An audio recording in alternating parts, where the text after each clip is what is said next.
Dios no está atrasado en tu vida. Lo más poderoso es que esto comienza adentro con una visión, fe y alineamiento. Dios te da una visión antes de darte la provisión. Escribe tu visión. Dios nunca comienza por el dinero, Él comienza por la mente. Antes de cambiar lo que está afuera, Él transforma lo que está adentro. Porque una mente pequeña limita un futuro grande. No puedes vivir una vida grande con pensamientos pequeños.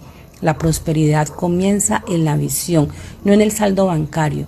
Si no logras verte prosperando, terminarás saboteando las oportunidades que te lleguen. Por eso Dios te dice, escribe la visión, mírate creciendo, mírate avanzando, mírate viviendo en tranquilidad. Amplía tu visión y empieza a pensar en abundancia. Deja de pensar en la estabilidad y empieza a pensar en crecimiento.